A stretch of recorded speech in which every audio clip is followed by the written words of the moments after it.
nosso culto, ó Deus. Receba a nossa expressão de gratidão, a nossa oferta de gratidão ao Senhor. Receba nessa noite, Pai. É o que te pedimos no nome de Jesus. Amém. Bendito seja o nome do Senhor.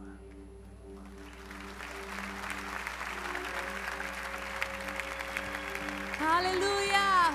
Aplaudam com brados de louvor. Diga digno, santo, maravilhoso. Não há outro igual a ti, Senhor. Te entronizamos nos louvores nessa noite, Deus. Te amamos, Jesus.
sua Bíblia, por favor.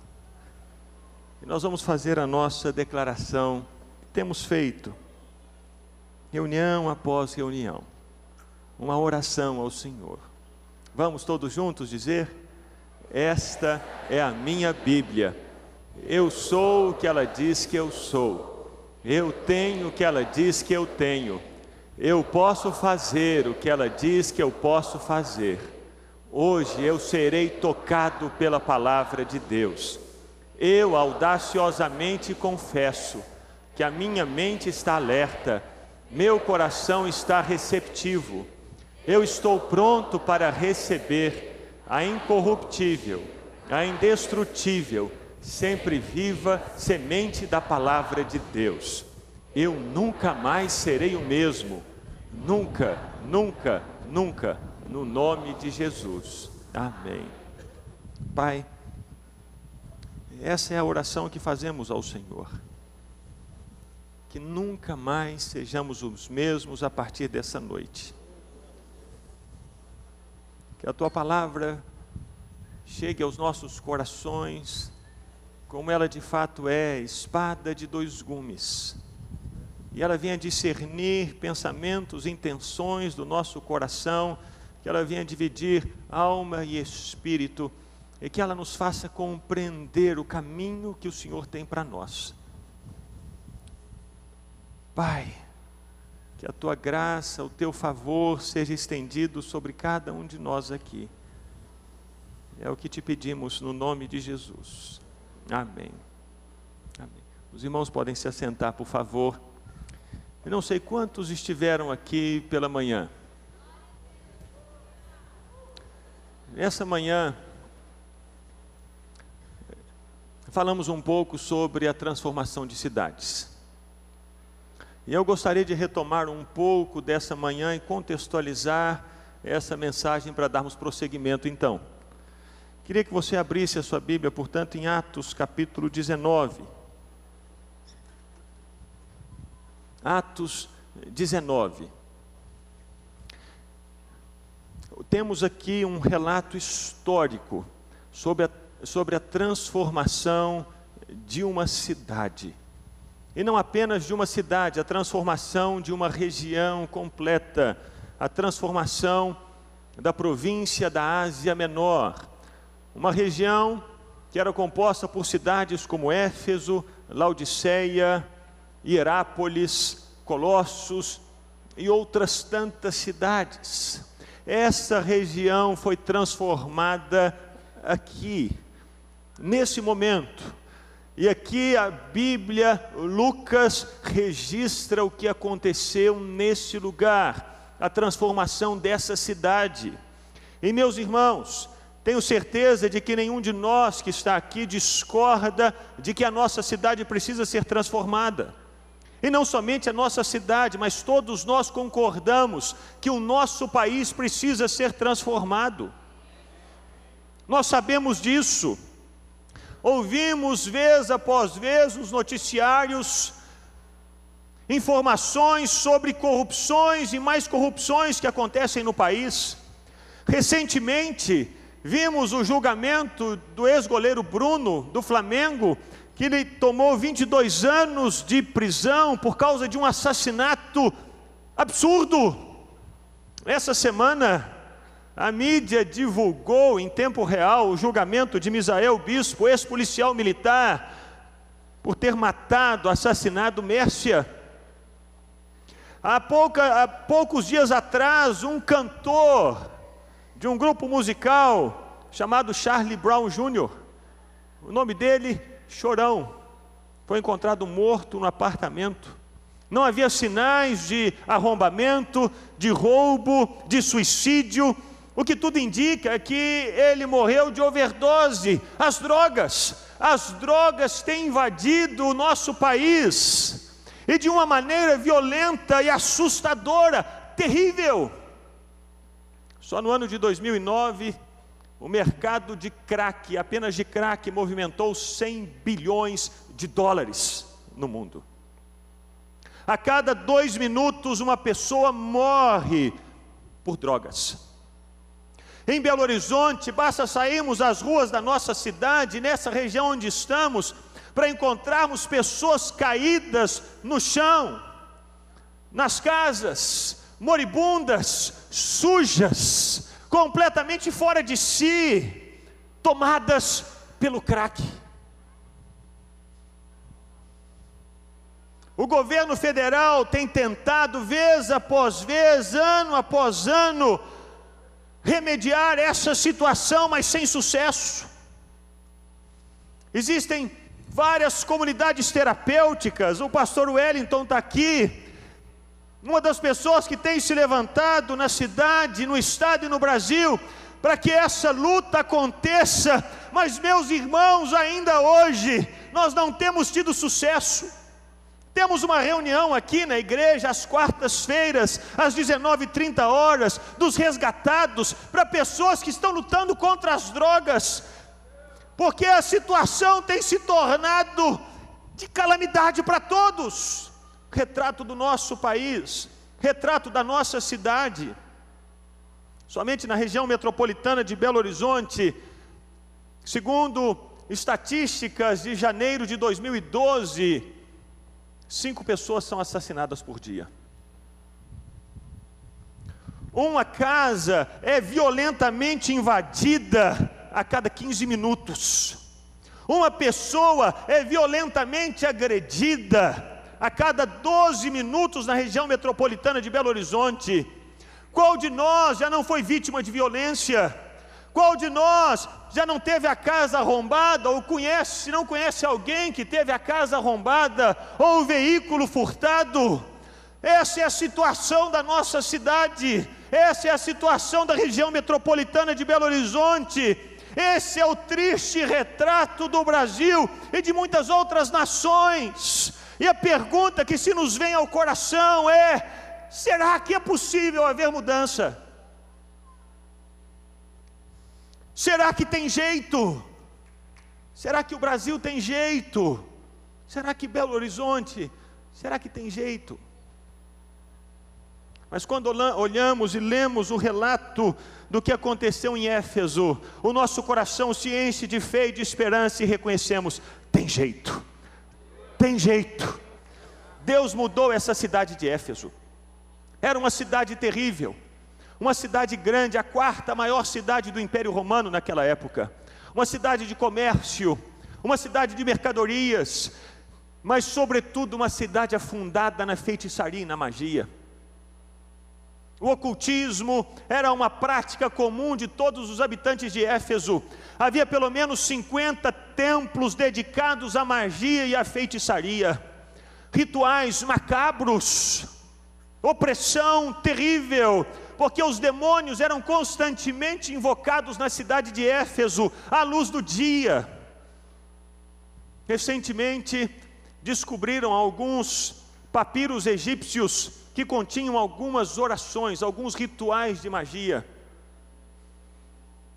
Estudando esses rituais nesses papiros egípcios, descobriram que essas orações, essas invocações demoníacas, eram as invocações feitas no templo de Diana, de Ártemis, dos Efésios.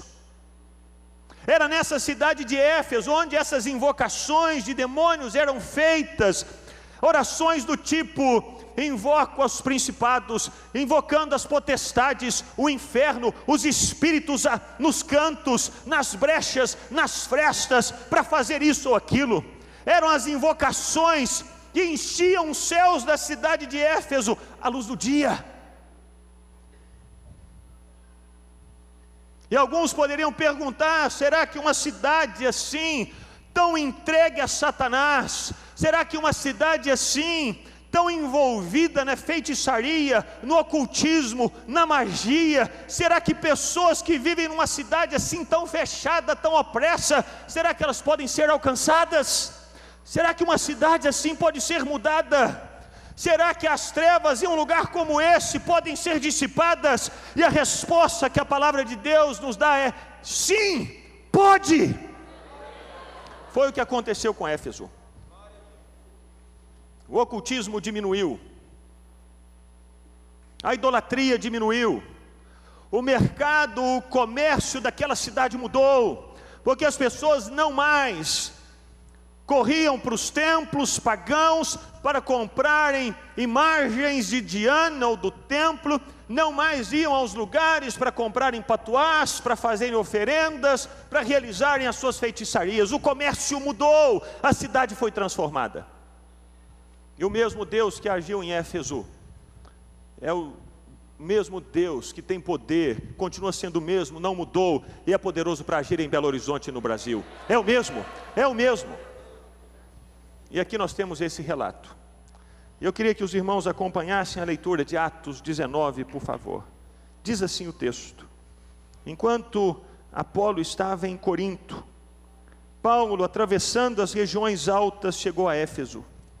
Ali encontrou alguns discípulos e lhes perguntou: vocês receberam o Espírito Santo quando creram? Eles responderam: não, nem sequer ouvimos que existe o Espírito Santo. Então, que batismo vocês receberam? Perguntou Paulo. O batismo de João, responderam eles. Disse Paulo: o batismo de João foi um batismo de arrependimento. Ele dizia ao povo que cresce naquele que viria depois dele, isso é, em Jesus. Ouvindo isso, eles foram batizados no nome do Senhor Jesus. Quando Paulo lhes impôs as mãos, veio sobre eles o Espírito Santo, e começaram a falar em línguas e a profetizar. Eram ao todo uns 12 homens. Paulo entrou na sinagoga, e ali falou com liberdade durante 3 meses, argumentando convincentemente acerca do reino de Deus. Mas alguns deles se endureceram e se recusaram a crer, e começaram a falar mal do caminho diante da multidão. Paulo então afastou-se deles. Tomando consigo os discípulos, passou a ensinar diariamente na escola de Tirano. Isso continuou por 2 anos, de forma que todos os judeus e os gregos que viviam na província da Ásia ouviram a palavra do Senhor. Deus fazia milagres extraordinários por meio de Paulo, de modo que até lenços e aventais que Paulo usava eram levados e colocados sobre os enfermos. Estes eram curados de suas doenças, e os espíritos malignos saíam deles. Alguns judeus que andavam expulsando espíritos malignos tentaram invocar o nome do Senhor Jesus sobre os endemoniados, dizendo: em nome de Jesus, a quem Paulo prega, eu lhes ordeno que saiam. Os que estavam fazendo isso eram os 7 filhos de Seva, um dos chefes dos sacerdotes dos judeus. Um dia, o espírito maligno lhes respondeu: Jesus eu conheço, Paulo eu sei quem é, mas vocês, quem são? Então o endemoniado saltou sobre eles e os dominou, espancando-os com tamanha violência que eles fugiram da casa nus e feridos. Quando isso se tornou conhecido de todos os judeus e gregos que viviam em Éfeso, todos eles foram tomados de temor, e o nome do Senhor Jesus era engrandecido. Muitos dos que creram vinham e confessavam e declaravam abertamente suas más obras. Grande número dos que tinham praticado ocultismo reuniram seus livros e os queimaram publicamente.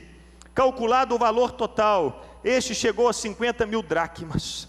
Dessa maneira, a palavra do Senhor muito se difundia e se fortalecia.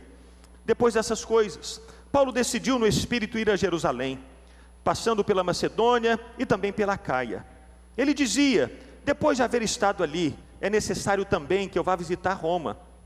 Então enviou a Macedônia 2 dos seus auxiliares, Timóteo e Erasto, e permaneceu mais um pouco na província da Ásia. Naquele tempo, houve um grande tumulto por causa do caminho. Um ourives chamado Demétrio, que fazia miniaturas de prata do templo de Ártemis e que dava muito lucro aos artífices, reuniu-os com os trabalhadores dessa profissão e disse: senhores, vocês sabem que temos uma boa fonte de lucro nessa atividade. Estão vendo e ouvindo como este indivíduo, Paulo, está convencendo e desviando grande número de pessoas aqui em Éfeso e em quase toda a província da Ásia. Diz ele que deuses feitos por mãos humanas não são deuses. Não somente há o perigo de nossa profissão perder sua reputação, mas também de o templo da grande deusa Ártemis cair em descrédito, e de a própria deusa, adorada em toda a província da Ásia e em todo o mundo, ser destituída da sua majestade divina. Ao ouvirem isso, eles ficaram furiosos e começaram a gritar: grande é a Ártemis dos Efésios! Em pouco tempo, a cidade toda estava em tumulto. O povo foi às pressas para o teatro, arrastando os companheiros de viagem de Paulo, os macedônios Gaio e Aristarco. Paulo queria apresentar-se à multidão, mas os discípulos não o permitiram. Alguns amigos de Paulo, dentre as autoridades da província, chegaram a mandar-lhe um recado, pedindo-lhe que não se arriscasse a ir ao teatro. A assembleia estava em confusão. Uns gritavam uma coisa, outros gritavam outra. A maior parte do povo nem sabia por que estava ali. Alguns da multidão julgaram que Alexandre era a causa do tumulto, quando os judeus o empurraram para frente. Ele fez sinal pedindo silêncio, com a intenção de fazer sua defesa diante do povo, mas quando ficaram sabendo que ele era judeu, todos gritaram a uma só voz durante cerca de 2 horas: grande Ártemis dos Efésios! O escrivão da cidade acalmou a multidão e disse: Efésios, quem não sabe que a cidade de Éfeso é a guardiã do templo da grande Ártemis e da sua imagem que caiu do céu? Portanto, visto que esses fatos são inegáveis, acalmem-se e não façam nada precipitadamente. Vocês trouxeram estes homens aqui, embora eles não tenham roubado templos, nem blasfemado contra a nossa deusa. Se Demétrio e os seus companheiros de profissão têm alguma queixa contra alguém, os tribunais estão abertos, e há procônsules, eles que apresentem suas queixas ali. Se há mais alguma coisa que vocês desejam apresentar, isso será decidido em assembleia conforme a lei. Da maneira como está, corremos o perigo de sermos acusados de perturbar a ordem pública por causa dos acontecimentos de hoje. Nesse caso, não seríamos capazes de justificar esse tumulto, visto que não há razão para tal. E tendo dito isso, encerrou a assembleia. Esse é o relato da transformação de uma cidade. E não apenas de uma cidade, mas vimos aqui de toda uma província. Isso aconteceu porque o ocultismo começou a diminuir na cidade. As pessoas começaram a pegar os seus livros de mágica e de feitiçaria e queimaram esses livros em praça pública, dizendo: nós não temos mais qualquer vínculo com as trevas, nós não temos mais qualquer pacto com demônios. E não foi somente isso que aconteceu. Sinal de que a cidade começou a ser transformada foi a diminuição da idolatria. Já não mais se vendia como antigamente os nichos de Diana, as imagens de Diana e do templo. Tanto que Demétrio ficou desesperado: nós vamos perder o emprego, nós vamos falir, ninguém mais compra as nossas imagens, porque ninguém mais ousava, ninguém mais reconhecia que os deuses feitos por mãos humanas eram deuses de fato. Ninguém mais reconhecia como deuses aqueles que eram feitos por homens. As pessoas começaram a reconhecer: Deus não está limitado em formas, Deus não está preso em um pedaço de madeira, Deus não está preso em um pedaço de ferro, Deus é infinitamente maior do que isso. A idolatria começou a diminuir na cidade e o comércio mudou. O dinheiro não mais movimentava o comércio de idolatria, o dinheiro não mais movimentava o comércio de ocultismo, de magia, de feitiçaria. Mudanças na cidade, mudanças em toda uma região. E isso aconteceu por causa de um homem chamado Paulo. Paulo se dispôs nas mãos do Senhor, e nas mãos do Senhor foi esse instrumento para a mudança de uma cidade.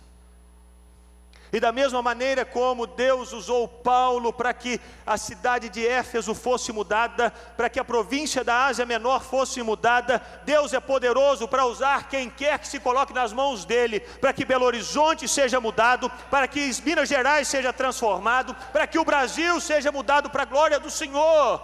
Deus está à procura de pessoas que se disponham, pessoas que queiram, pessoas que se coloquem diante do Senhor para serem usadas por Ele, assim como Paulo se dispôs para ser usado pelo Senhor. Mas calma lá, essas mudanças não são fáceis. E aqui eu gostaria de começar esse nosso tempo de hoje, à noite. Essas mudanças não são fáceis. Muitas pessoas podem ser tomadas por ideias fantasiosas e podem chegar a imaginar que rapidamente Deus vai mudar uma cidade. Basta que uma pessoa ore durante uma noite, ou basta que uma pessoa ore durante um culto, e aí pá, a cidade vai ser mudada. Não é assim. E aqui o texto, a história nos mostra que a cidade não foi mudada da noite para o dia. Houve um momento sim, em que a cidade estava transformada, mas houve um processo até que essa cidade fosse completamente mudada para a glória do Senhor. Houve resistências, houve batalhas, houve lutas. Paulo, que foi essa pessoa que disse sim para o Senhor, ele enfrentou oposição de todos os tipos. Oposição para que ele parasse, oposição para que ele não seguisse adiante, oposição para que ele desistisse, oposição para que ele voltasse atrás, oposição para que ele simplesmente abandonasse o barco. Ele experimentou oposição, porque Satanás tinha os seus pés na cidade de Éfeso. Satanás não iria entregar aquela cidade rapidamente, ele não ia entregar aquela cidade facilmente, absolutamente. Ele tinha pessoas ali, ele tinha raízes ali, ele tinha pessoas que invocavam o nome dele naquela cidade, ele tinha garras naqueles lugares. Ele não ia entregar aquela cidade, aquela província com tanta facilidade. Paulo enfrentou resistências, e a primeira resistência que ele enfrentou foi uma resistência de dentro do povo dele, uma resistência que veio das pessoas que conheciam a mensagem, resistência que veio das pessoas que haviam ouvido Paulo e que haviam se interessado por aquela mensagem por algum momento, mas de repente essas pessoas, elas mesmas, que um dia estavam abertas à mensagem, e um dia estavam abertas à palavra, essas pessoas foram as primeiras a se levantarem contra o homem de Deus. Diz o texto, versículos 8 e 9, que Paulo, como de costume, Paulo foi para a sinagoga, e ali Paulo falou com liberdade durante 3 meses, argumentando convincentemente acerca do reino de Deus. 3 meses ali estava Paulo, falando convincentemente acerca do reino de Deus, dizendo para aquelas pessoas: Deus reina, Deus é rei, o governo dele é sobre tudo e sobre todos. 3 meses as pessoas ouviram Paulo, 3 meses as pessoas ficaram assentadas e reconhecendo: essa palavra é boa, essa palavra é de Deus, essa palavra é maravilhosa. Mas de repente, versículo 9, alguns deles se endureceram e se recusaram a crer, e começaram a falar mal do caminho diante da multidão. Eles ouviram a mensagem, eles reconheceram que aquela mensagem era mensagem boa, era mensagem de Deus, mas em um momento o coração dessas pessoas virou, e elas se recusaram a crer. Elas simplesmente decidiram: não queremos mais ouvir essa mensagem, não queremos mais ouvir essa pregação de que Deus reina, não queremos mais ouvir esse homem falar. Ouvimos por 3 meses, reconhecemos por 3 meses, aceitamos por 3 meses, nos alegramos por 3 meses, mas agora queremos escolhemos dizer não para essa mensagem. Não que essas pessoas não haviam entendido a mensagem, não que essa mensagem era estranha para essas pessoas, mas simplesmente essas pessoas decidiram não permanecer com o coração aberto. O coração estava aberto por um tempo, elas decidiram fechar o coração. Elas decidiram se voltar contra o homem de Deus que estava naquela cidade. Paulo experimentou a primeira resistência dentro das fileiras. E alguém pode imaginar: mas isso não acontece? Como que pessoas que conhecem a Deus, que ouvem a palavra de Deus por um tempo, como que depois elas vão se levantar contra aqueles que falam a palavra de Deus? Não, isso não acontece, não é verdade. Como pode? Pode, acontece. Vocês se lembram de Moisés? Moisés tirou o povo de Deus do Egito, não é verdade? Vocês se lembram da história? O povo foi arrancado do Egito e Deus usou Moisés para isso. Milagres, maravilhas. E quando eles atravessaram o Mar Vermelho, era festa, era celebração. Deus nos tirou daqui. E Moisés levou o povo até o Monte Sinai. E ele subiu no Monte Sinai para pegar as tábuas da aliança das mãos do Senhor. E nesses 40 dias, foram necessários apenas 40 dias. Em 40 dias, o coração do povo se voltou contra Moisés, e eles fizeram um bezerro de ouro. Pouco tempo depois, esse mesmo povo saiu do Monte Horebe e chegou até os limites da terra de Canaã. Moisés enviou os espias, eles viram a terra, reconheceram que a terra era boa, e olha, eles haviam experimentado muito de Deus naquele lugar. Pão caía do céu, uma coluna de nuvem de dia, uma coluna de fogo de noite. Não havia como eles não reconhecerem que Deus estava com eles. Eles viam, eles percebiam, é de Deus, é palavra de Deus, é presença de Deus. E eles entraram na terra de Canaã. E quando voltaram, a intenção deles era de apedrejar Moisés, apedrejar Josué e apedrejar Calebe. De repente o coração deles, que estava aberto, se endureceu, e eles se voltaram contra aquelas pessoas que os estavam ensinando a palavra de Deus. Essa é a primeira resistência que Satanás levanta quando uma obra de Deus começa a acontecer na vida de alguém, ou começa a acontecer em um lugar. Essa é a primeira resistência dentro de casa. As pessoas podem nem ter tanta consciência de que têm sido instrumentos de Satanás, mas sem perceberem, ainda que não tenham a consciência, Satanás as usa, o coração delas fica endurecido. E se antes elas aplaudiam a palavra de Deus, pouco tempo depois elas começam a julgar pedras. Quantos não são os que sofrem esse tipo de resistência em casa? Jovens que se convertem, e num primeiro momento os pais se alegram, porque era um jovem com uma vida tão desregrada, tão bagunçada. Mas tempos depois o pai começa a dizer: você vai virar fanático. O que é isso? Agora você só fala em igreja? Que coisa que é essa? Como é que você continua indo na igreja? Mas que absurdo, eu não aceito isso. Resistência dentro de casa. Esse é o primeiro lugar onde Satanás começa as investidas dele, para que a obra de Deus se pare, para que a obra de Deus não continue. É dentro de casa. Num primeiro momento as pessoas celebram, elas se assentam para ouvir, mas num segundo momento, sem que percebam, elas começam a fazer as escolhas erradas, o coração endurece e elas se voltam contra Deus. Satanás não permanece de braços cruzados. Quando ele percebe que Deus começa a agir na vida de uma pessoa, quando ele percebe que Deus começa a agir numa família, quando ele percebe que Deus começa a agir numa igreja, Satanás não permanece de braços cruzados.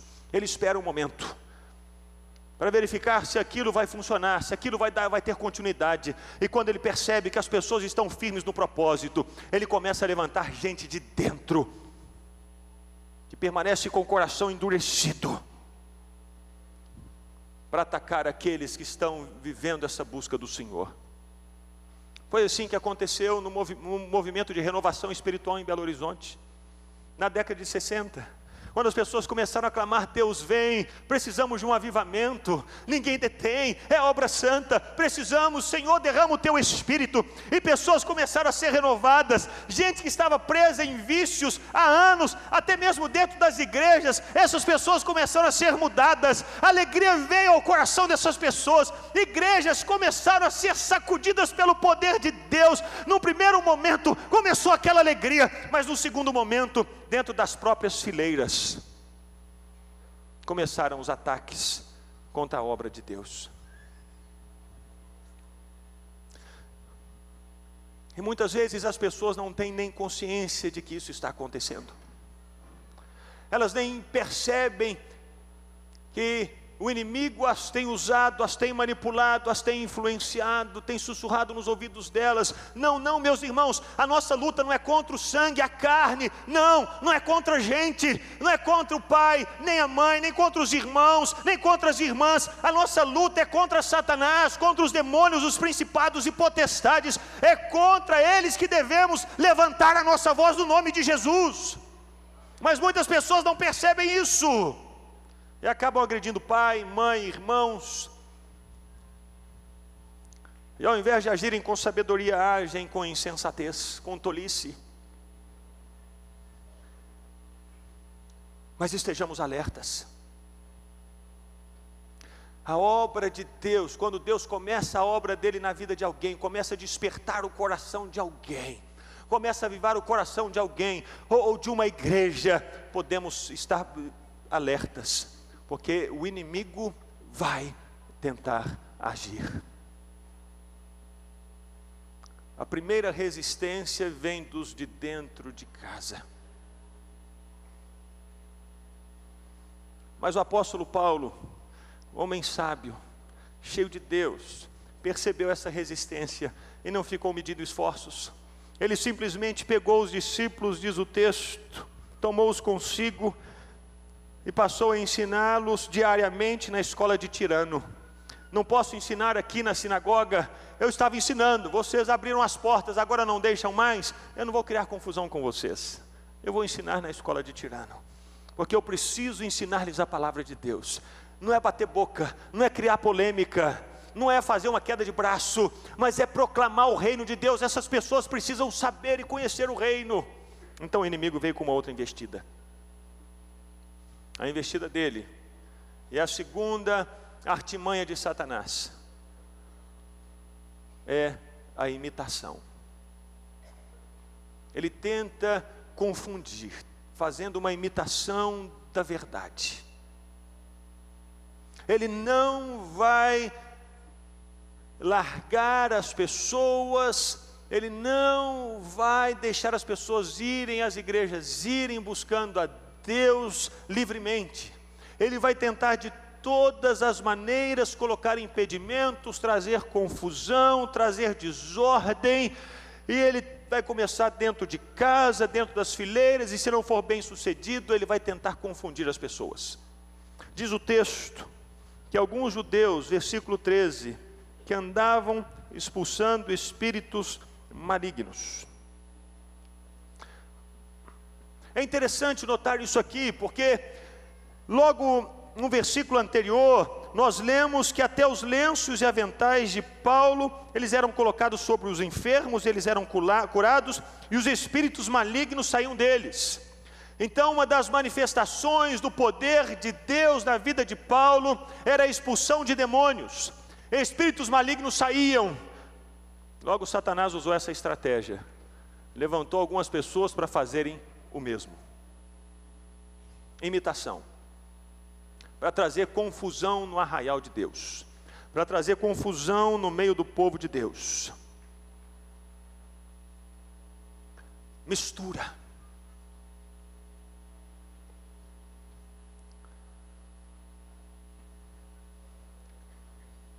E hoje nós temos visto tanta mistura nos nossos dias.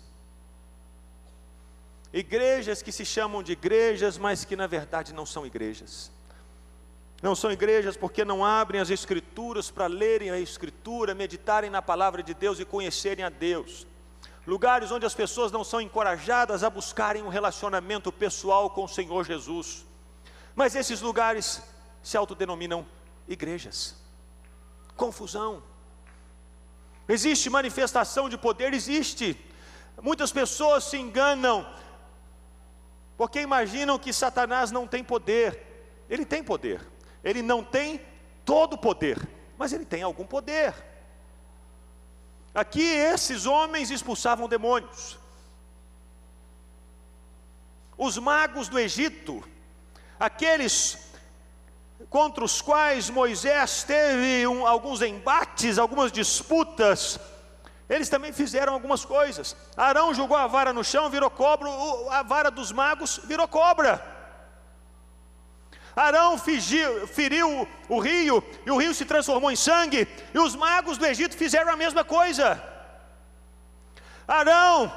Moisés orou para que os sapos enchessem a terra. Os egípcios, com a sua magia, com a sua feitiçaria, fizeram a mesma coisa. Eles copiaram tudo aquilo que Moisés e Arão estavam fazendo, imitação, e eles buscavam trazer confusão, porque Moisés dizia: só Deus é Deus, só o Senhor é o Senhor. E os magos diziam: não, os nossos deuses também são deuses, as coisas também funcionam aqui. O propósito é o de trazer confusão, o propósito é de iludir as pessoas, de enganá-las, de tirá-las do caminho do Senhor, de tirá-las do relacionamento com Deus. Satanás faz isso, ele usa do engano, ele usa da mentira, ele usa da imitação. E não devemos ficar impressionados com isso não, meus irmãos. A Bíblia diz que Satanás, ele se transforma até mesmo em anjo de luz, para enganar. E essa foi a outra estratégia de Satanás para barrar a obra de Deus.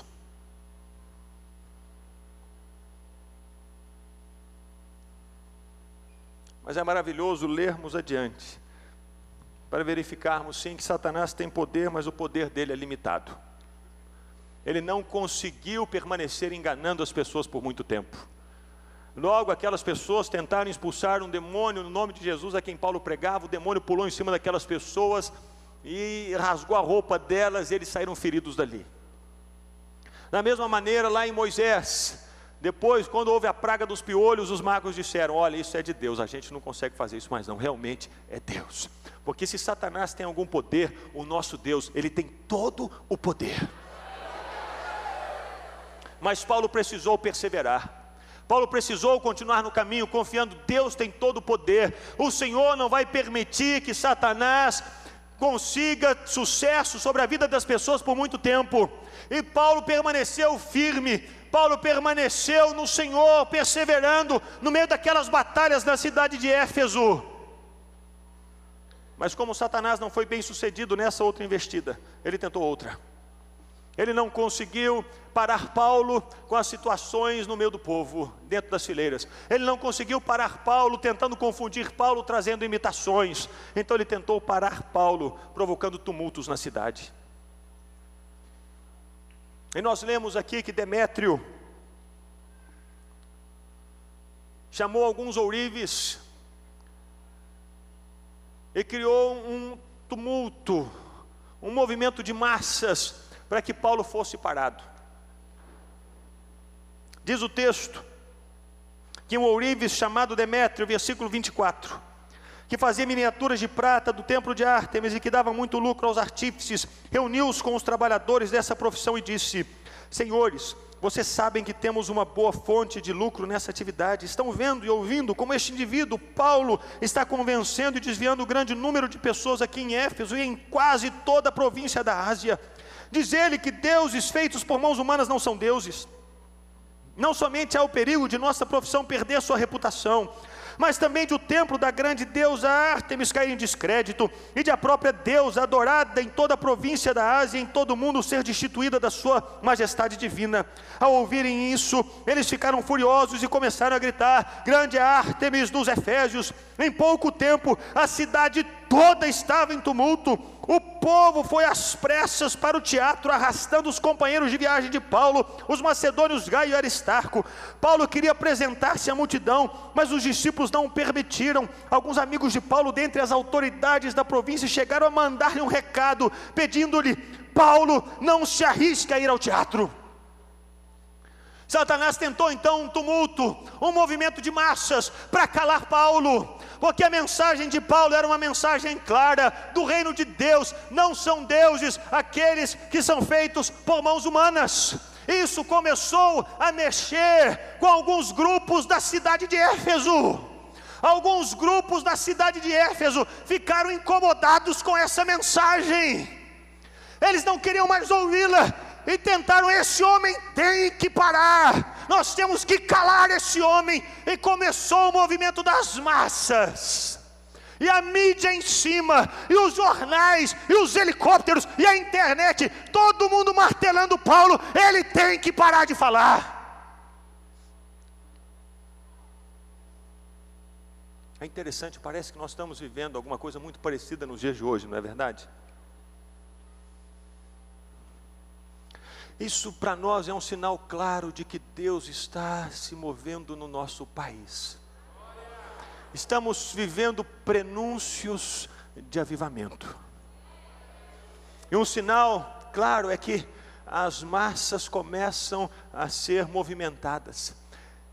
O evangelho tem que ser calado. Nós não podemos permitir que continuem a pregar o evangelho tal qual é o evangelho. O evangelho tem que ser distorcido. Da maneira como está pregando, não podemos aceitar. Tem que calar. Nós temos que calá-los. E tem havido essa movimentação de massas, de mídia. E algumas pessoas nem sabem o que está acontecendo, como aqui.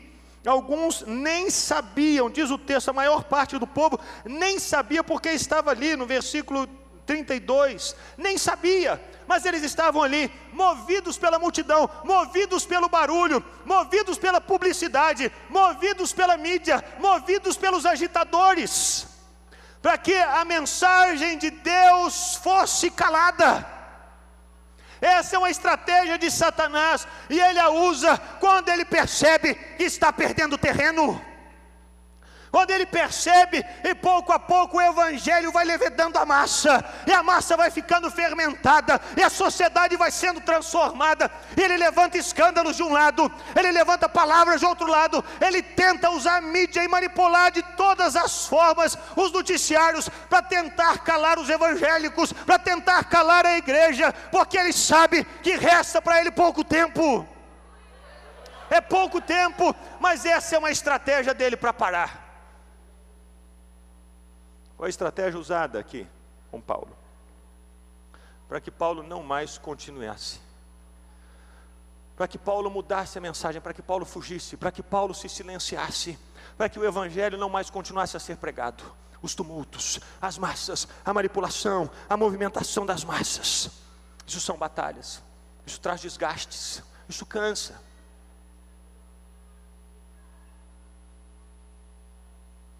Imagine uma pessoa sendo constantemente bombardeada por causa de uma palavra que ela trouxe, por causa do evangelho que ela pregou.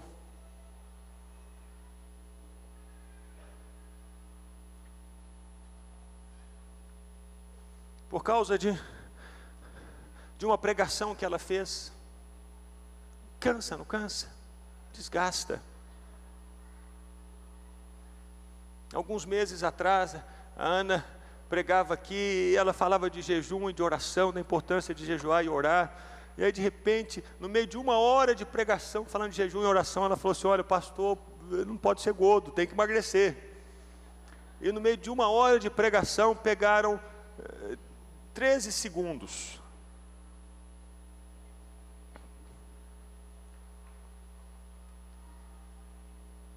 Meus irmãos, eu sei porque eu sou casado com ela e vivo 24 horas por dia quase com ela.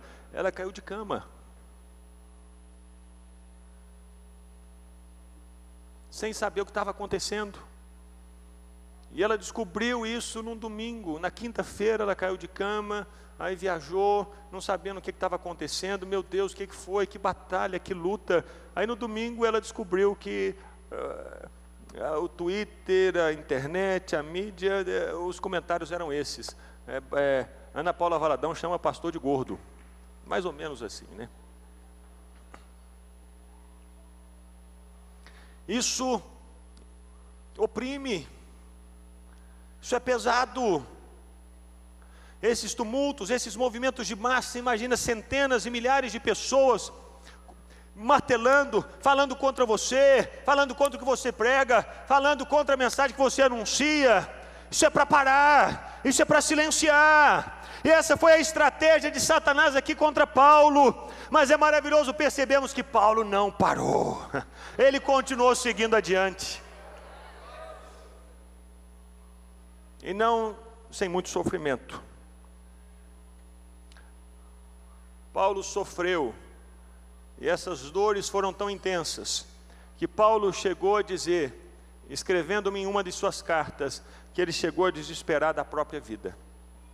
Por causa dessas pressões de Éfeso, opressões de Satanás. Satanás não vai entregar facilmente uma pessoa, nem uma família, nem uma cidade. Ele vai tentar segurar com todas as forças as pessoas, as famílias e as cidades. Ele não vai deixar as pessoas irem livremente. Ele vai fazer de tudo para impedir que as pessoas prossigam no chamado de Deus. Ele fez isso com Paulo.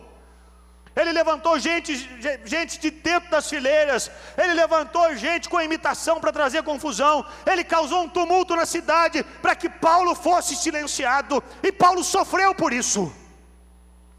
Escrevendo aos Coríntios, deixe marcado aí em Atos, só para que você veja o sofrimento de Paulo.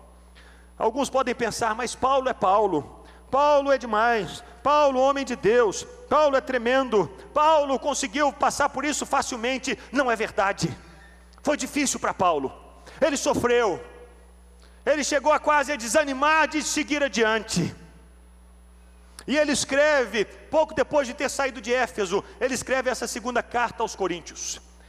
Pouco depois de ter saído de Éfeso, ele escreve, capítulo 1, versículo 8.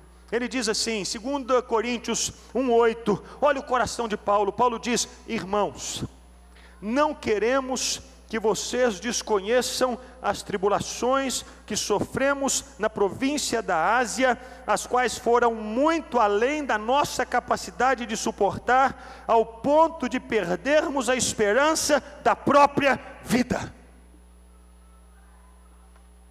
Não podemos imaginar que as trevas vão permanecer de braços cruzados quando decidirmos avançar no nome de Jesus. Elas não permanecerão, elas reunirão todos os seus exércitos para tentar impedir a obra e o avanço da obra de Deus. Mas como já sabemos, se a obra é de Deus, ninguém detém, porque é obra santa. Ninguém detém, porque é obra santa. Porque a obra é de Deus, e Deus a faz, Deus a leva adiante.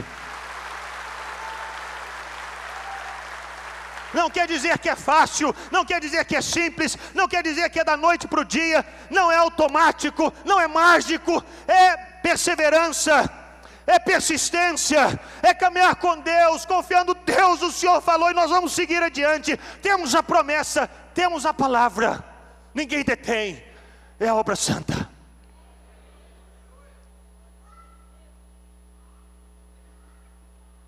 E ninguém deteve. A cidade de Éfeso foi transformada, o ocultismo diminuiu, as pessoas mostraram para todos e para os principados e potestades que as assistiam naquele momento, que elas quebravam todo o pacto com as trevas, quando pegaram os livros de feitiçaria e magia e queimaram em praça pública, dizendo: não temos mais pacto com as trevas e não temos medo dos demônios. Isso aconteceu porque os céus da cidade de Éfeso já estavam mudados, a idolatria caiu, o comércio mudou, a cidade foi transformada, mesmo diante dessa resistência de Satanás. Mas como? Quais foram as estratégias usadas por Paulo? Eu quero terminar pensando rapidamente nessas estratégias. A primeira estratégia, meus irmãos, para que uma cidade seja transformada, ou a primeira mensagem, o primeiro ato é o batismo com o Espírito Santo. É tão interessante vermos isso nesse texto. Em Atos 19, primeiros versículos, nós vemos algo tão único. Diz assim: enquanto Apolo estava em Corinto, Paulo, atravessando as regiões altas, chegou a Éfeso. Ali encontrou alguns discípulos e lhes perguntou: vocês receberam o Espírito Santo quando creram? É interessante porque Lucas, que escreve a carta, o livro de Atos, as viagens de Paulo, em nenhum outro lugar ele faz menção a uma atitude como essa de Paulo. Vocês receberam o Espírito Santo quando creram? Aqui Lucas busca enfatizar isso. Lucas busca colocar isso nos holofotes, o Espírito Santo. E aquelas pessoas respondem: não, nem sequer ouvimos que existe o Espírito Santo. Então que batismo vocês receberam? Perguntou Paulo. O batismo de João, responderam eles. Disse Paulo: o batismo de João foi um batismo de arrependimento. Ele dizia ao povo que cresce naquele que viria depois dele, isso é, em Jesus. Ouvindo isso, eles foram batizados no nome do Senhor Jesus. Quando Paulo lhes impôs as mãos, veio sobre eles o Espírito Santo e começaram a falar em línguas e a profetizar. Eram ao todo uns 12 homens. E Paulo entrou na sinagoga. A base para entrarmos numa cidade, para vermos a transformação de uma cidade, é o batismo com o Espírito Santo. Não é apenas o batismo com arrependimento. Isso é tão interessante aqui. O batismo de arrependimento é o batismo sobre o qual João fala. É aquela mudança de comportamento, é aquela mudança de conduta. Se você tem 2 túnicas, venda uma ou compartilhe uma túnica com quem não tem. Se você trabalha em um lugar, não se deixe levar pela corrupção. Não cobre a mais. Falava João Batista para os publicanos. Falava João Batista para os soldados: contentem-se com solto. Mudem de conduta, mudem de vida, mudem de comportamento. Mas há a simples mudança ética, a simples mudança moral, a mudança de comportamento. Ela por si mesma, ela não pode fazer com que uma cidade seja transformada por Deus. Para que uma vida seja transformada pelo Senhor, para que uma família seja transformada por Deus, para que uma cidade seja transformada por Deus, é necessário que haja um derramamento do Espírito Santo naquele lugar. A mudança de comportamento ético não pode mudar uma sociedade, porque a mudança de comportamento ético não pode fazer frente às opressões e às investidas e às influências das trevas. As trevas podem agir até mesmo em sociedades éticas, em sociedades morais, em sociedades justas. As trevas podem agir ali. Haja visto o que tem acontecido hoje na Europa, em tantos lugares. Sociedades justas, de lei, de respeito, de comportamento, mas as trevas têm alcançado cada vez mais espaço nos países da Europa e em tantos outros lugares do mundo, onde existe justiça social. A justiça social não pode mudar uma sociedade, somente o Espírito Santo de Deus pode mudar uma sociedade, porque somente Deus pode quebrar as amarras e as cadeias infernais que prendem uma sociedade, uma cidade. Só Deus pode fazer isso. E Paulo entrou naquela cidade, e ao entrar naquela cidade, a ênfase é: vocês receberam o batismo com o Espírito Santo. Não, a ênfase não foi vocês mudaram de vida, não, a ênfase não foi vocês mudaram de comportamento, não, essa também não foi a ênfase não foi vocês praticaram a justiça social, não, essa não foi a ênfase não foi vocês repartiram o que vocês têm com os outros, não, a ênfase não foi essa, a ênfase foi: vocês receberam poder do alto, vocês foram batizados com o Espírito Santo, vocês foram revestidos do Espírito de Deus. Essa é a ênfase. Se queremos que Belo Horizonte seja transformada, nós precisamos intensamente, desesperadamente clamar: Deus, derrama o Teu Espírito mais uma vez, derrama do Teu Espírito mais uma vez, muda a nossa história. Senhor, eu quero ser cheio do Espírito Santo, encha-me com o Espírito Santo, Senhor, eu preciso. E somente assim uma pessoa pode ser mudada, uma família pode ser transformada, uma cidade pode ser transformada. A igreja evangélica só avançou no Brasil depois do derramamento do Espírito Santo na década de 60. As igrejas estavam ali um tanto quanto acanhadas, e alguém começou a pregar aqui do púlpito dessa igreja, o pastor José Rego do Nascimento. A mensagem era o batismo do Espírito Santo, o batismo do Espírito Santo. Precisamos ser revestidos do poder do alto. E de repente essa chama, esse fogo que ardia no púlpito de Lagoinha, começou a incendiar os púlpitos de outras igrejas batistas, presbiterianas, metodistas, congregacionais, até que o Brasil todo ficou em chamas. E a mensagem, e o anúncio, e o hino era: ninguém detém, é obra santa.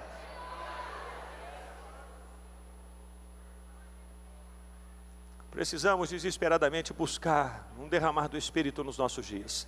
Precisamos, meus irmãos, precisamos. A única maneira de resistirmos às trevas e avançarmos às trevas é no poder de Deus. E recebereis poder ao descer sobre vós o Espírito Santo, disse Jesus, e sereis minhas testemunhas, tanto em Jerusalém, Judeia e Samaria, até os confins da terra. Só temos poder para ser testemunhas de Jesus, se formos cheios do Espírito Santo. Precisamos buscar o Espírito Santo. Precisamos. Essa precisa ser a nossa oração dia após dia. Senhor, visita-nos de novo, derrama o Teu Espírito novamente, encha-nos, ó Senhor, com o Espírito Santo. Faz novamente, Senhor, faz novamente como o Senhor fez, faz como o Senhor fez. Mas também precisamos enfatizar a pregação da palavra. Diariamente, diz o texto que Paulo pregava na escola de Tirano. Diariamente ele anunciava o reino de Deus. Diariamente ele anunciava para as pessoas que o reino de Deus não é comida nem bebida, mas justiça e paz e alegria no Espírito Santo. Diariamente ele anunciava para as pessoas que Deus as havia tirado do império das trevas e transportado para o reino do Filho do amor dele, Jesus. Essa era a mensagem, a pregação, a Bíblia aberta, o estudo das Escrituras. Todos os dias lá estava Paulo, ensinando as Escrituras, proclamando a Bíblia, proclamando a palavra de Deus. Não existe palavra do homem que tenha poder para mudar o coração do homem. O coração do homem só pode ser mudado pela palavra de Deus. Só a palavra de Deus muda, só a palavra de Deus transforma, só a palavra de Deus quebra cadeias, só a palavra de Deus instrui as pessoas para que elas não mais fiquem presas na superstição. Palavra de Deus. Mas existe uma outra estratégia usada por Paulo, para que ele visse a transformação na Ásia, em Éfeso e na Ásia. A busca do Espírito Santo, a pregação da palavra e os grupos pequenos. Hoje nós chamamos de células. Essa foi a estratégia usada por Paulo para fazer com que a cidade de Éfeso e a província da Ásia fossem transformados. Paulo tinha a escola de Tirano, e ali Paulo diariamente ensinava as pessoas, e essas pessoas recebiam a mensagem, iam para suas casas e ali começavam igrejas, iam para outras cidades e começavam igrejas nas casas delas, iam para outras cidades e começavam igrejas nas casas delas. Paulo fala sobre um companheiro chamado Epáfras. Epáfras foi o homem que Deus usou para começar a igreja de Colossos, a igreja de Hierápolis. Começou uma igreja na casa dele. Ninfa é outra mulher que começou uma igreja na casa dela. Ela recebeu a palavra e levou essa palavra para dentro de casa, para que pudesse alcançar as pessoas que estavam próximas a ela. E quanto à cidade de Éfeso, havia igrejas nas casas na cidade de Éfeso? Havia. E muitas. Paulo fala sobre essas igrejas quando escreve a carta dele aos Coríntios. Abre lá, em 1 Coríntios capítulo 16.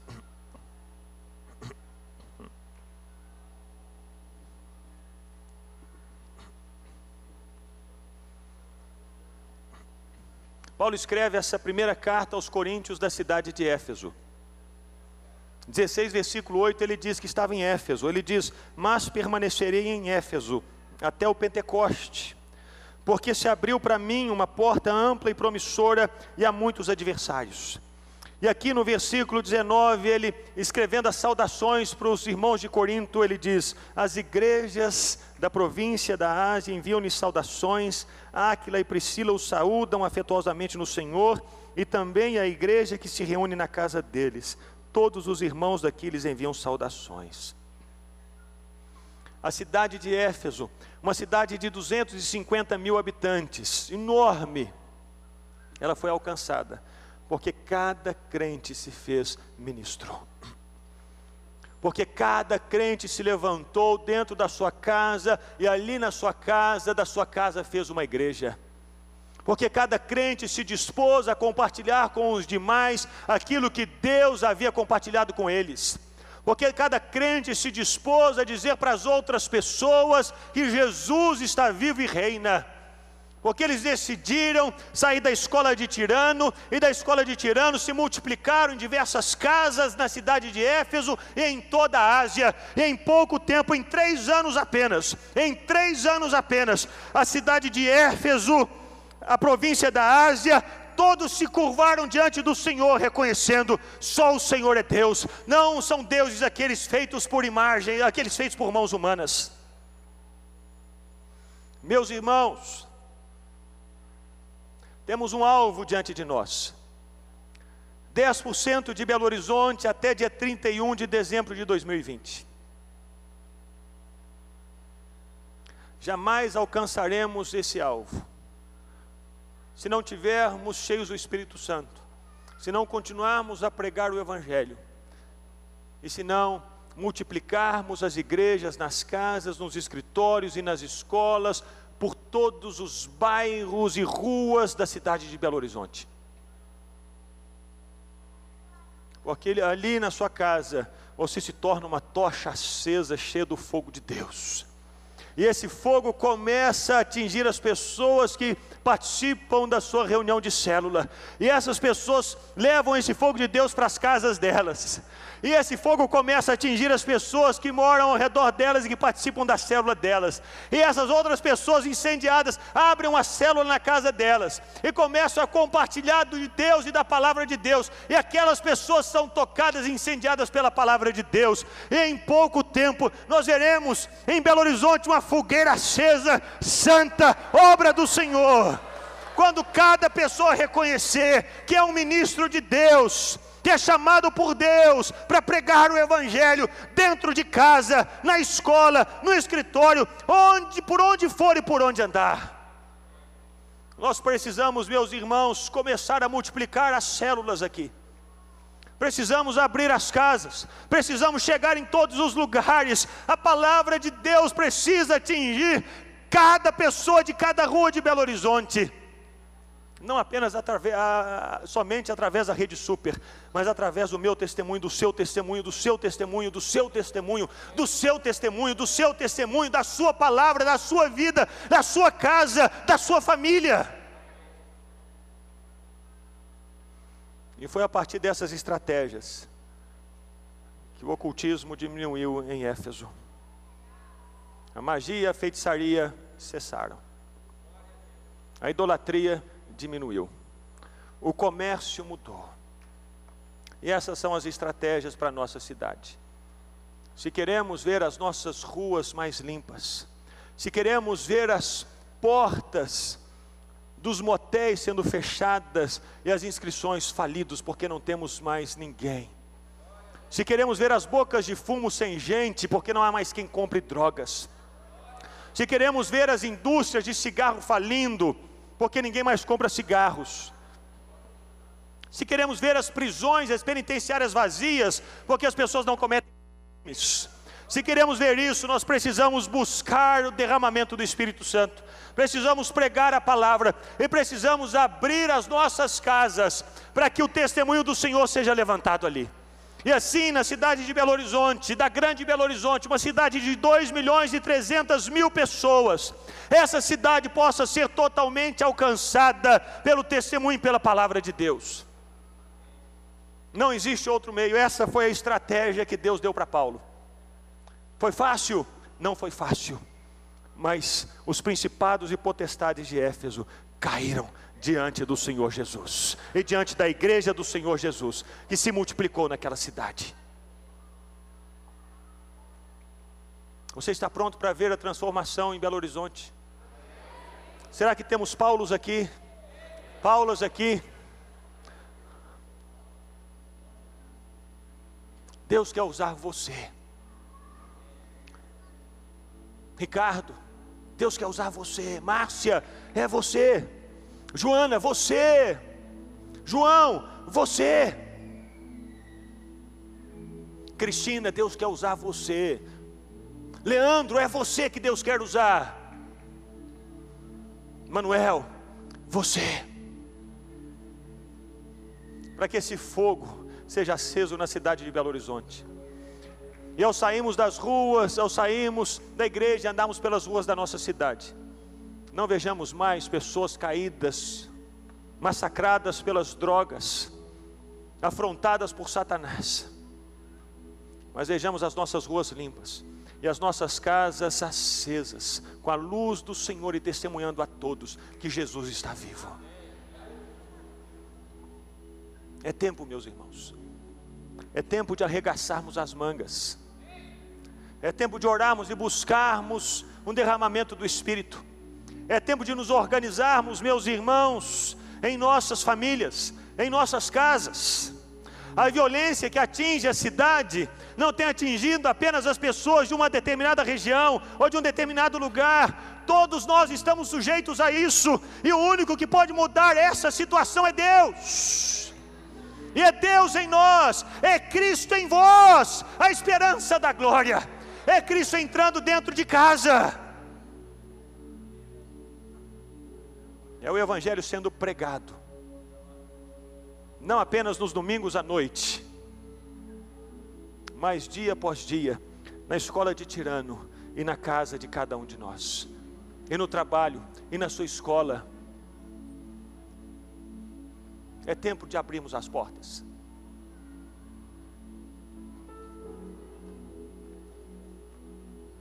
Pela manhã eu contei o testemunho de John Wesley. Houve 2 pregadores na Inglaterra no século XVIII, John Wesley e Whitefield. Whitefield era o melhor pregador. Quando ele pregava com lágrimas. John Wesley dizia que Whitefield, ele tinha o dom das lágrimas. Ele chorava enquanto pregava, e Deus levava as pessoas, e conversões, centenas, milhares e milhares de pessoas se convertiam.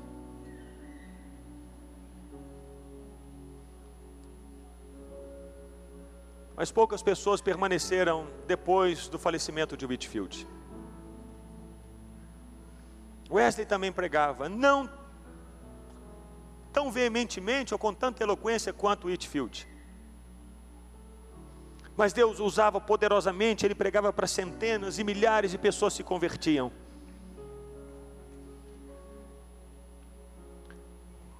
E Wesley foi a pessoa que Deus usou para que Londres fosse mudada. A cidade de Londres no século XVIII era como Belo Horizonte do século XXI. A Inglaterra do século XVIII era como o Brasil do século XXI. A corrupção era generalizada, as pessoas compravam os cargos públicos por dinheiro. Um homem se assentou na cadeira de primeiro-ministro da Inglaterra por 20 anos, porque ele comprou os votos por 20 anos para se assentar naquela cadeira. Não se falava mais em Deus na Inglaterra naquele tempo. Os filósofos ateus, eles publicavam livros, zombavam de Deus, ridicularizavam Deus, e esses livros eram lidos pelas pessoas em todos os lugares na Inglaterra. Um homem praticamente ateu, chamado Montesquieu, chegou na Inglaterra nessa época, e Montesquieu disse, eles dizem que eu tenho mais Deus do que eles aqui. Quando na França eles dizem que eu não tenho Deus, mas aqui na Inglaterra, não havia mais Deus, não havia mais pregação, não havia mais temor de Deus na Inglaterra. Uma certa vez, num tumulto na cidade, os homens começaram a colocar fogo nas casas, do nada, começaram a queimar as casas, a quebrar os estabelecimentos, e eles quebraram uma fábrica de gin, daquela bebida alcoólica, e a cena, eram mulheres e crianças deitadas no chão, lambendo gin no chão, alcoólatras, desesperados.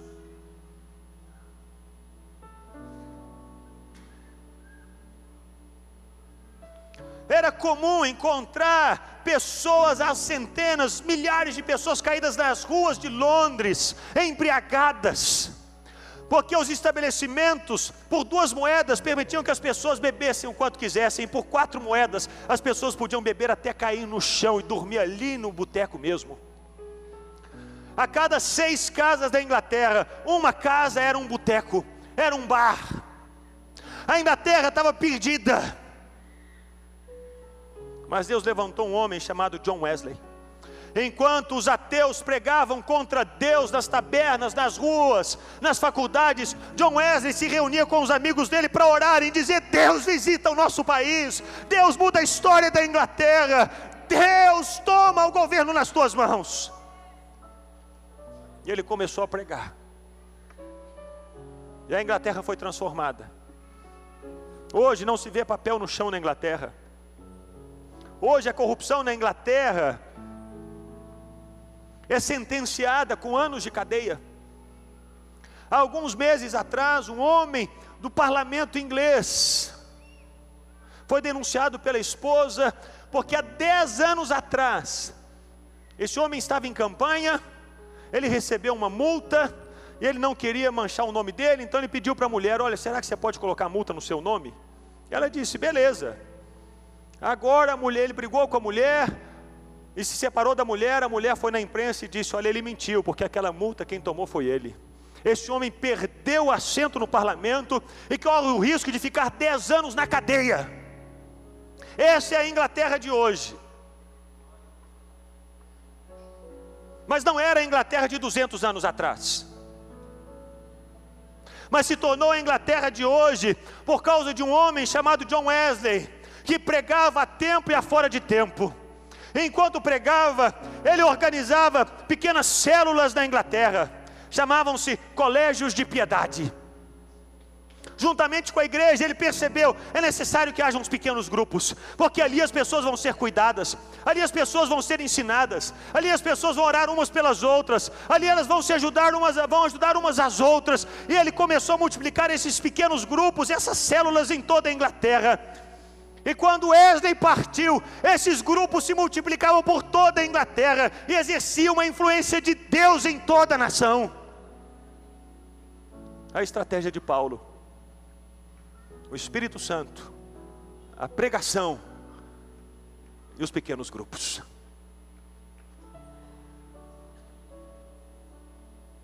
Deus permanece o mesmo, e as estratégias que Deus tem usado também são as mesmas. É tempo de acordarmos, irmãos. É tempo de nos levantarmos na nossa geração. É tempo de fazermos diferença em Belo Horizonte e no Brasil. É tempo de nos posicionarmos diante do Senhor, para vermos a redenção da nossa terra, para o nosso bem, e para o bem dos nossos filhos, e para o bem dos filhos dos nossos filhos.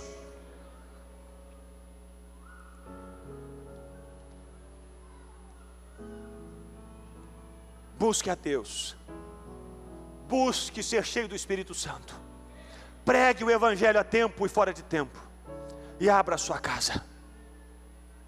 Abra a sua casa, para que a sua casa se transforme em uma igreja, um lugar de influência de Deus, para as pessoas que estiverem com você ali, para as pessoas que visitarem você ali.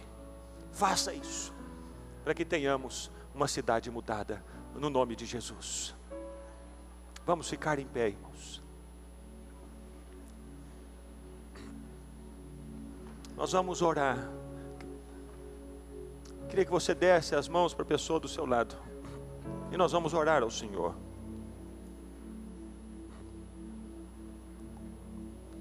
Nós vamos orar juntos agora, e também vamos orar juntos na segunda-feira que vem. Domingo à noite nós vamos começar aqui 70 horas de oração e adoração. É um movimento no mundo todo, de oração e adoração, para que Deus venha, essa busca pelo derramar do Espírito Santo do Senhor. Vai começar segunda à noite, domingo à noite, depois do culto. Então venha, meu irmão, venha e participe. 70 horas, eu não posso vir durante todas as horas, mas venha em algum período, a começar de domingo à noite até na quarta-feira, para orarmos e buscarmos Deus. Vem. Precisamos de uma transformação na nossa cidade. Na quinta-feira começa a conferência do Diante do Trono, e o tema é transformação. Transformação. Meu irmão, participe. No final da reunião, você pode ir até a tenda da bênção, fazer a sua inscrição para o congresso do Diante do Trono. O tema é transformação. E a pessoa que vai estar pregando nesses dias são duas pessoas, uma irmã chamada Cindy Jacobs, que Deus tem usado para intercessão e oração, e um irmão chamado John Mulinde, pastor em Uganda, uma cidade que estava destruída. Mas nessa cidade a igreja se levantou no nome de Jesus, e a cidade começou a ser transformada. Segundo a ONU, em poucos anos Uganda não mais existiria, porque o índice de pessoas contaminadas por HIV era altíssimo, 30%, 40%. Mas a igreja se uniu, a igreja começou a orar, e Uganda não foi varrido do mapa. Hoje os índices de contaminação de HIV são baixíssimos, para a glória do Senhor. E também, meu irmão, procure uma célula, ou abra a sua casa. A pastora Diana Márcia está aqui, não sei se tem as informações ali fora. Você pode pegar as informações, lá no seu bairro tem uma célula. tem uma casa, procure, visite, participe, para que você veja como funciona, como acontece a graça de Deus, a fim de que você daqui a pouco tempo possa abrir também a sua casa, para que a sua casa se transforme numa igreja, porque você já é um ministro de Deus.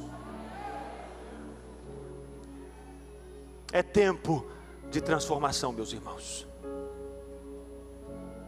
Estamos vivendo o prenúncio do avivamento, em que os odres novos sejam apresentados diante do Senhor. Feche os seus olhos, nós vamos orar cantando uma canção. Levante a sua voz, abra a sua boca e comece a orar ao Senhor. Comece a orar, orar pela sua vida, orar pela sua casa, orar por esse propósito. Deus, uma igreja na minha casa, uma igreja na minha casa, uma igreja na minha casa, até que eu veja Belo Horizonte transformada. Uma igreja, Senhor, uma igreja, Senhor. Vem, Senhor, vem, Senhor, vem, Espírito Santo.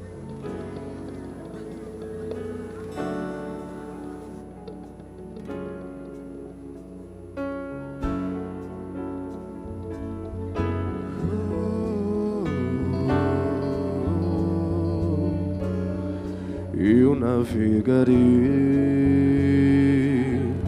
no oceano do Espírito e ali adorarei ao Deus do meu amor. Eu navegarei no oceano do Espírito, ali adorarei ao Deus do meu amor. Espírito, Espírito, que desce como fogo, vem como em Pentecostes e enche-me de novo. Espírito, Espírito, que desce como fogo, vem como em Pentecostes e enche-me de novo.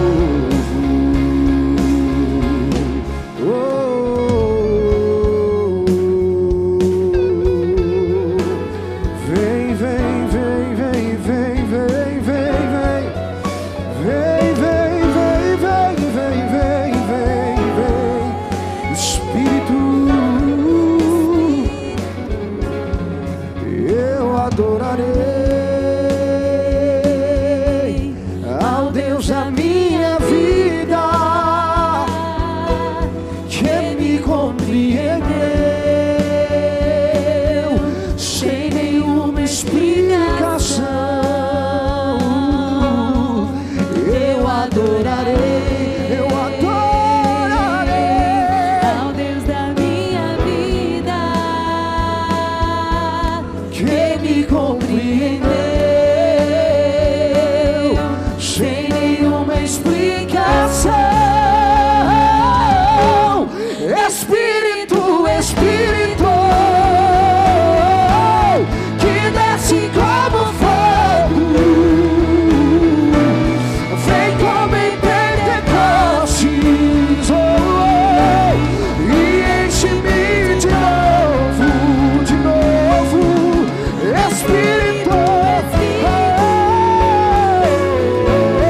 que desce como fogo, vem como em Pentecostes e enche-me de novo.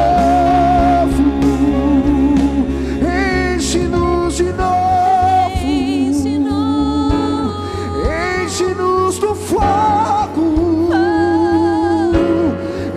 enche-nos outra vez.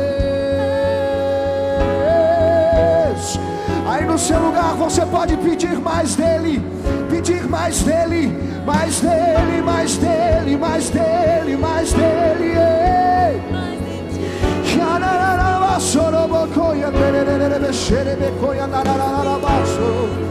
Tu tens liberdade, Espírito, liberdade, Espírito, para encher, para encher, para encher, para encher com poder e autoridade a tua igreja, Deus. Espírito, Espírito de Deus, enche a tua igreja de poder, Espírito Santo.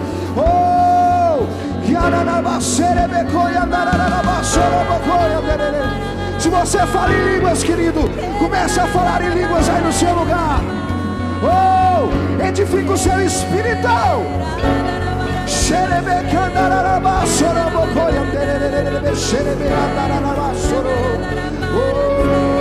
Vem como fogo, vem como fogo, vem como fogo no meio da tua igreja e arranca, Senhor, arranca a raiz do pecado e arranca, Senhor, arranca a sujeira do meio da tua igreja, Senhor. Passa com teu fogo hoje, Senhor. Purifica o coração, purifica, purifica, purifica, purifica.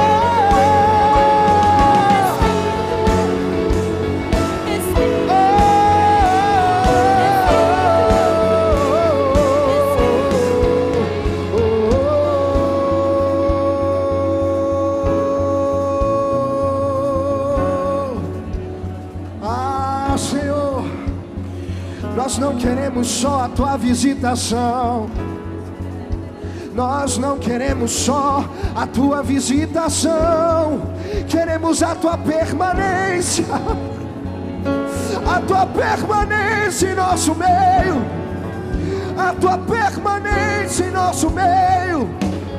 Oh Espírito, Espírito, Espírito, Espírito, Espírito, que desce como fogo, vem como em Pentecoste. Peça pra ele, vai. E enche-me de novo. Enche de novo. Espírito, Espírito, Que desce como fogo. como fogo, vem como em Pentecostes, Deus. Que enche-me de novo. Espírito, Espírito, que desce como fogo, vem como em Pentecoste e enche-me de novo, enche-nos de novo.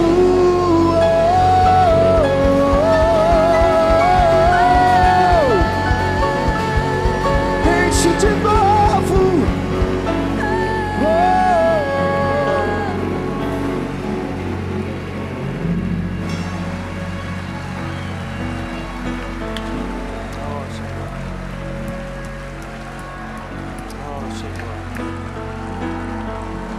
Fale, Senhor, Senhor, Senhor.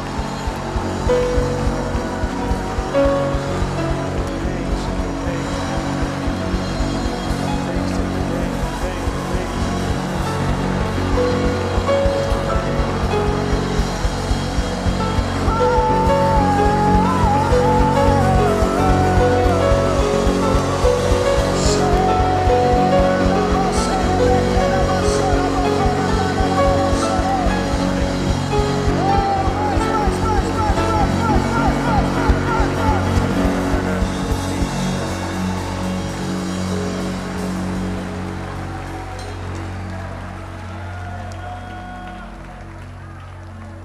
Existe um passo a ser dado. O primeiro passo é a entrega da vida a Jesus. O primeiro passo é a reconciliação com Jesus. Eu queria que você considerasse a sua vida nesse instante. Feche os seus olhos e considere a sua vida. Eu quero lhe fazer algumas perguntas e peço-lhe para fechar os olhos para que você não se distraia com nada. Como está a sua vida com Deus?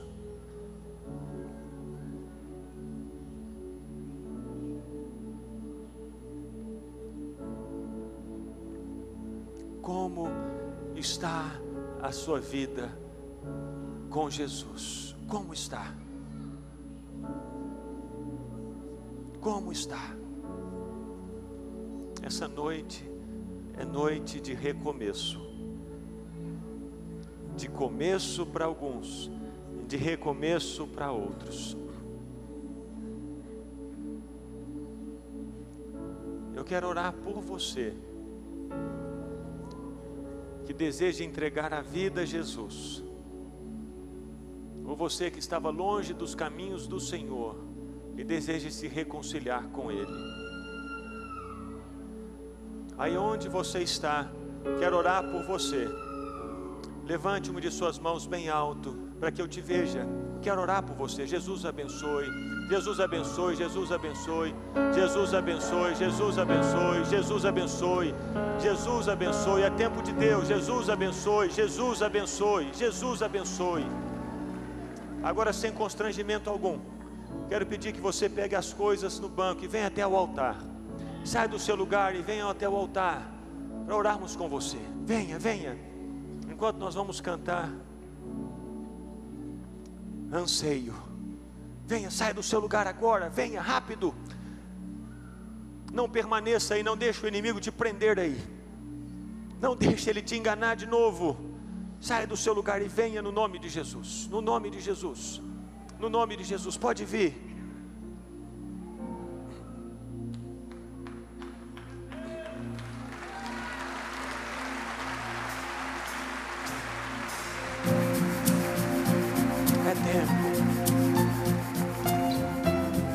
Venha, venha, venha.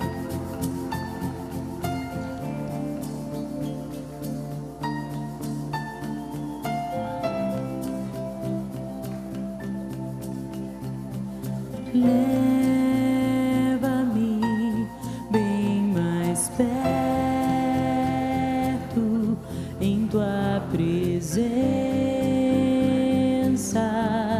em tua glória. Chama-me mais profundo, além do véu, em tua glória.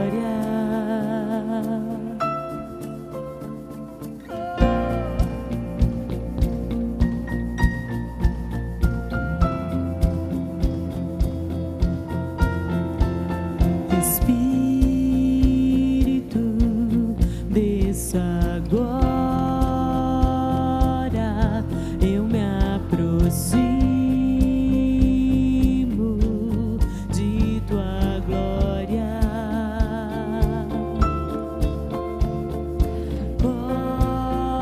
Cobre-me com tua graça, sou filho que ama tua glória. Anseio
Pai, oramos por cada uma dessas pessoas que veio à frente. Que essa obra, ó Deus, iniciada no coração delas, que essa semente que foi plantada pelo Senhor no coração delas, que essa semente não seja roubada jamais, mas que essa semente cresça e frutifique a 30, a 60 e a 100 por um. Pai, é que elas experimentem hoje mesmo, com intensidade, a alegria da salvação. Abençoa-as, Pai, e abençoando essas pessoas, pedimos-te, abençoa a casa delas, abençoa, para que a luz do Senhor, brilhando na vida desses que estão aqui na frente, chegue até os lares de cada um deles.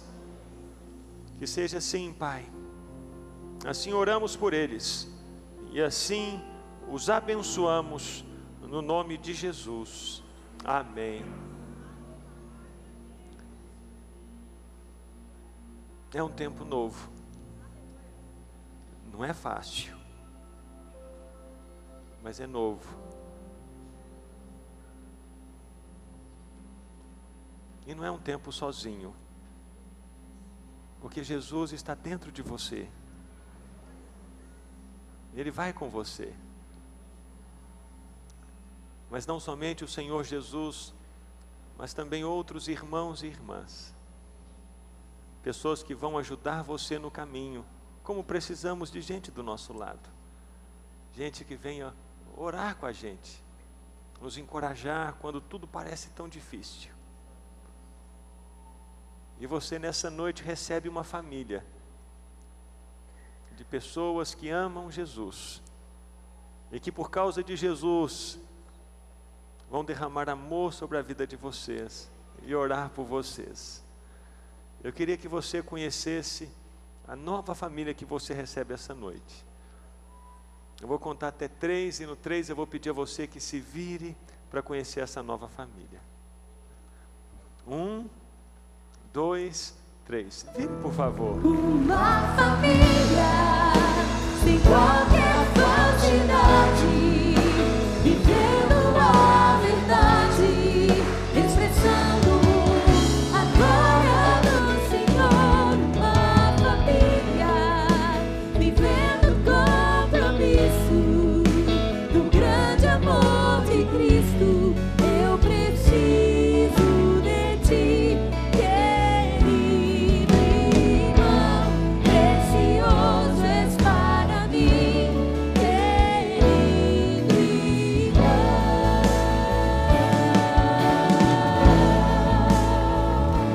Seja bem-vindo à família de Deus. Aleluia.